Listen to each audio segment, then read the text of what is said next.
Et salut à tous, ici Yannick la marchand bien, j'espère que tout roule pour vous et que vous avez la grosse forme. Aujourd'hui je suis très heureux de vous retrouver pour une vidéo un peu particulière puisque comme vous pouvez le constater, je vous emmène en promenade dans mon carrosse et on va aller voir ensemble une opération de marchand de biens réelle. Et cette fois-ci, ce n'est pas une opération de marchand de biens que j'ai réalisée, mais elle a été réalisée par un des participants de mes formations, Patrick, qui est également un ami qui habite sur la région lyonnaise. Et Patrick avait participé à la toute première formation présentielle que j'avais organisée en 2019. Depuis, j'en ai réalisé un certain nombre, mais lui, il était là pour la première et il a pris un petit moment pour lancer son activité. Et là, donc ça y est, il a lancé sa première opération. Vous allez voir, ça a bien avancé. Donc ce que je vous propose, c'est de me suivre. On va aller voir son opération, on va aller voir l'extérieur de la maison, l'intérieur de la maison, le terrain, puisque c'est une opération de division foncière. Bien entendu, il va vous expliquer comment il a trouvé le bien, à qui il a vendu, les délais et bien entendu la rentabilité. Donc je vous propose de me suivre et je vous dis à tout de suite.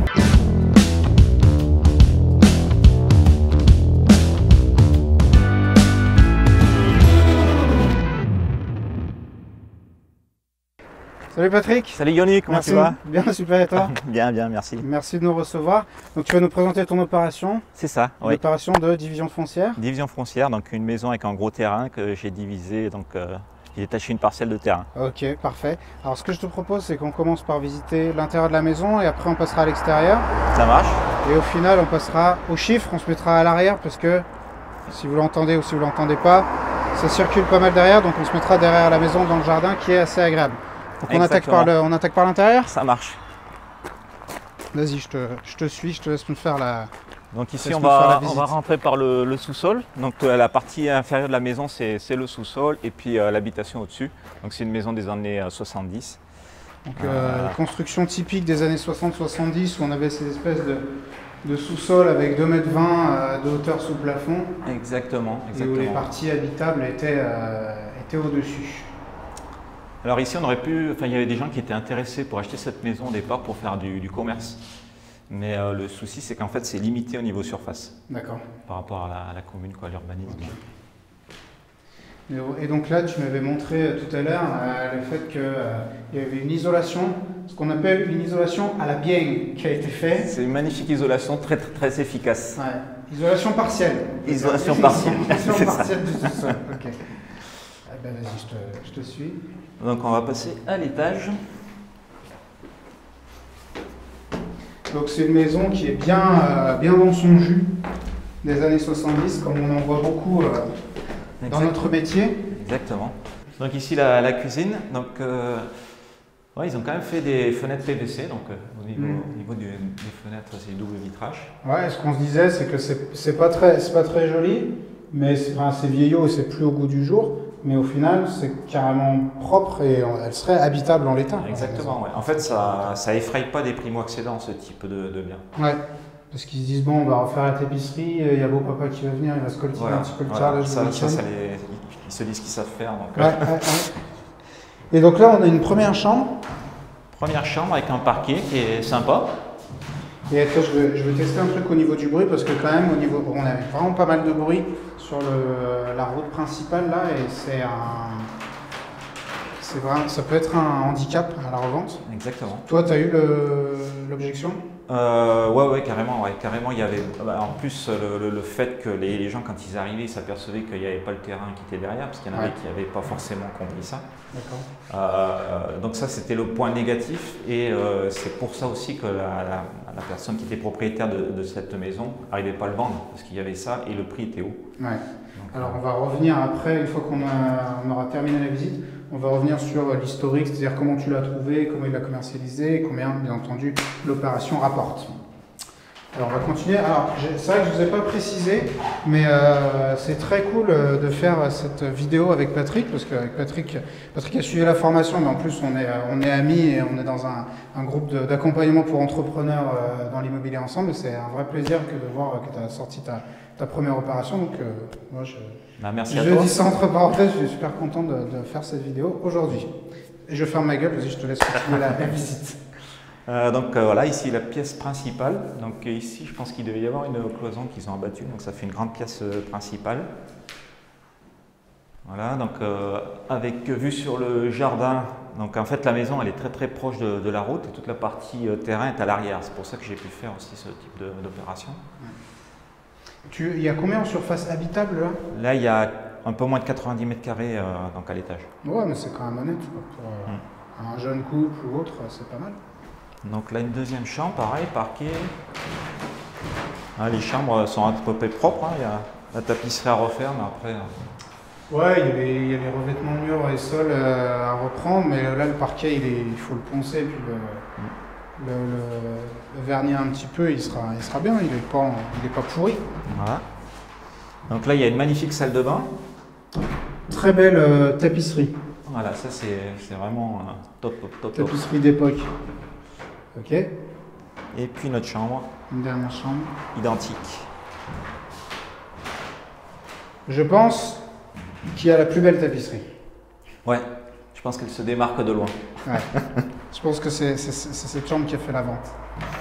C'est ça. Ok, super. Et ben, ce que je te propose maintenant, c'est que tu nous amènes au jardin, voir un petit peu les extérieurs. Ça marche.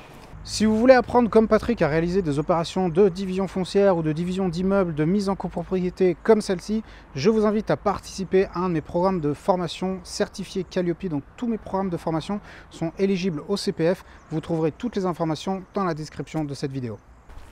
Donc voilà la parcelle de terrain qu'on détache. Yes. Donc ici il y a eu le bornage qui a été fait ici et là-bas. Donc ici en gros on va laisser 2,30 m. Ah ouais, donc tu coupes vraiment au ras de la baraque, quoi. On est au ras de la baraque. D'accord. Bon. Et tu découpes une parcelle de combien? Là, il y a à peu près 700 mètres carrés de parcelle. Donc et en fait, on va faire l'entrée sur cette rue ici, là-bas. Ok, on va y jeter un œil. Ouais. Parce que justement, j'étais en train de me demander si tu allais faire l'accès par la route, mais j'avais pas capté. Voilà, que en fait, c'est dans un coin, donc c'est idéal. C'est idéal, c'était configuré pour ça, en fait. D'accord. Et elle a plaît, cette maison. Divisez-moi. C'est ça. Ok, voilà, cool. donc en fait on va ouvrir la personne qui va acquérir le terrain, donc c'est un artisan qui va construire une maison individuelle et donc l'entrée elle va être par là à peu près. Toi tu fais rien, c'est lui qui se... Moi je fais rien, j'ai consulté la partie assainissement pour chiffrer un petit peu les coûts. Ouais. Au niveau de l'eau, au niveau de l'élec et tout ça, j'ai juste chiffré, j'ai demandé des devis. Pour faire viabiliser la parcelle. Voilà, mais après c'est lui qui fait. Combien pour la curiosité? Il y a 3 000 € je crois pour la partie assainissement. D'accord. Après sur la partie élec et eau, c'est juste des devis si tu veux génériques. Ouais, l'élec c'est souvent mais c'est pas 1500 balles, pas très cher. Ouais. Ok, donc Patrick, juste pour resituer, toi tu avais suivi la formation présentielle en novembre 2019. Exactement, C'était la toute première que j'ai faite. La toute première, oui. La toute première. Et du coup, pour indication, là on est en juin 2021. Donc il s'est quand même passé du temps entre le moment où tu as suivi la formation et le moment où tu as sorti la première opération. Qu'est-ce qui s'est passé entre les deux? Est-ce que tu as pris ton temps? Tu es à la retraite?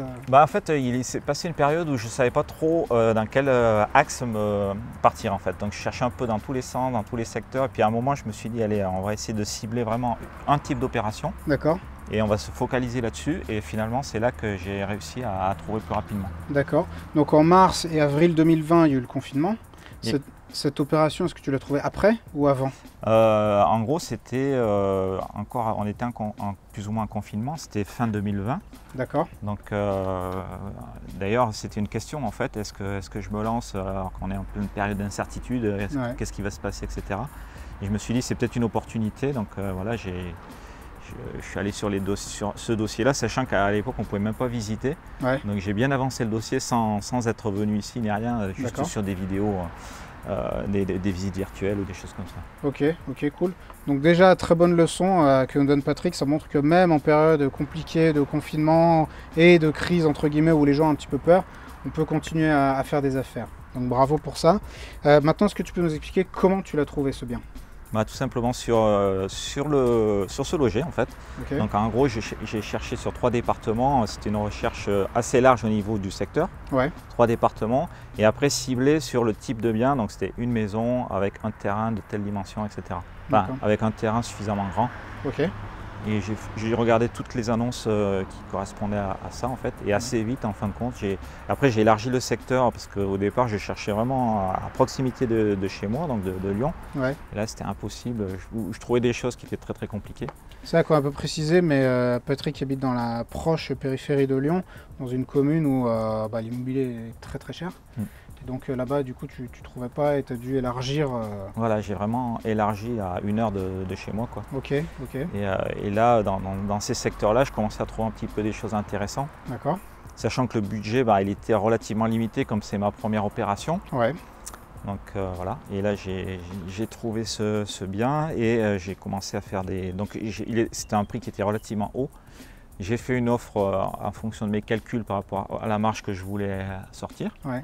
Et je n'ai pas bougé de ce prix-là. Et au départ, l'agent m'a dit il y a trop de décalage, ça ne va pas marcher. Alors juste explique-nous, tu as vu le bien, tu as étudié l'opération, tu t'es dit voilà, là il y a moyen de faire une opération. Très bien, maintenant il faut... la maison était à quel prix? Elle était au départ, elle était à 220 000. 220 000 FAI. FAI avec le terrain, enfin tout l'ensemble. Et toi, tu as fait une offre à combien? Moi, j'ai fait une offre à 180 000. D'accord, donc ça fait une bonne baisse. Voilà. Ça fait plus de quoi? Ça fait plus de 20% de baisse. Ouais. D'accord, donc c'est quand même bien conséquent. Là, l'agent t'a dit mais non, monsieur le marchand de biens. C'est ça. Vous n'y pensez pas, ça ne marchera jamais. Ouais. Et qu'est-ce qui s'est passé par la suite?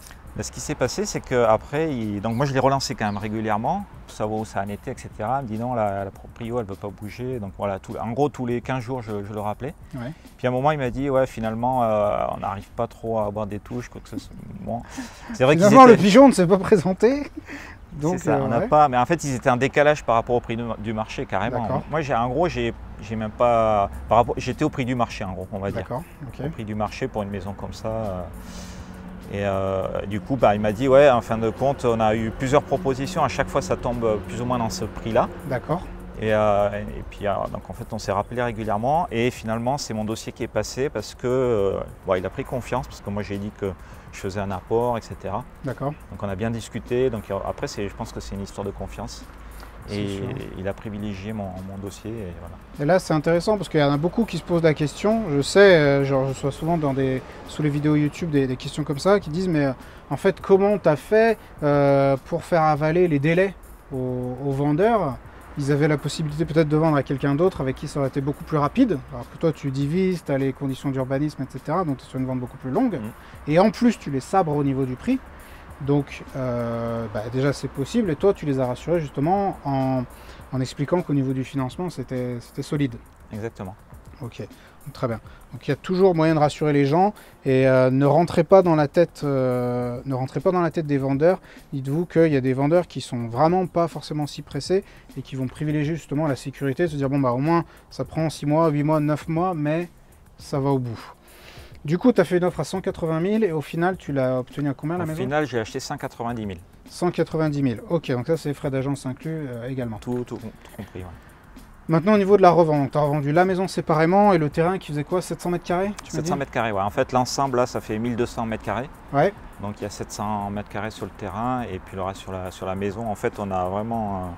coupé à ras. On a coupé assez à ras, on va dire. Sur la maison, tu fais strictement rien? Sur la maison, en fait, je la revends 180 000, donc voilà. En l'état? C'est à peu près ouais. Sans rien faire? 180 000, ouais. D'accord. Sans rien faire. Très bien. Et au niveau du terrain? Et le terrain, 80 000. Ok, super. Donc ces deux prix-là, par contre, il faut préciser que c'est frais d'agence inclus également. Exactement. Donc là-dessus, tu as des frais d'agence. Voilà. Et qu'est-ce que tu as eu comme frais à part ça sur cette opération? Alors après, il y a la partie géomètre, c'est à peu près 1 900 € de géomètre pour faire le bornage en fait. Et puis après, donc il fait tout ce qui est, comment ça s'appelle, le document d'arpentage, etc. Donc il fait toutes les démarches en gros. Et après, j'ai eu, donc parce qu'ici, en fait, on est en aléa moyen argileux. Ouais. Alors sol argileux, retrait et gonflement des sols argileux, aléa moyen. Ouais. Voilà. Donc j'ai dû faire une étude de sol. Donc c'est une étude type G1 et j'en ai pour 1 400 €. Ce qui n'est pas très cher. Sachant qu'il y a tous les prix parce que j'ai consulté 3 entreprises, ça allait du simple au double. Ouais, carrément. Pour faire la même chose. Ouais. Donc tu n'as pas eu énormément de frais. Donc tu as eu, on va dire, 12 000 € de frais d'agence à peu près sur les deux lots. C'est ça, ouais. 12 000 € de frais d'agence, 2 000 € de géomètre, donc on est à 14. Encore 1 400 € d'études de sol, donc on est à 15 400. Est-ce que tu as eu d'autres frais à part ça? Non, c'est tout. Un peu de TVA sur marge sur le terrain? TVA sur marge sur le terrain, ouais. Qui était à combien à peu près? Donc je suis à 2400 €. Ok, donc on a 18 000 € de frais globalement. Ouais. Ça veut dire que en gros tu vas sortir une marge de 60 000.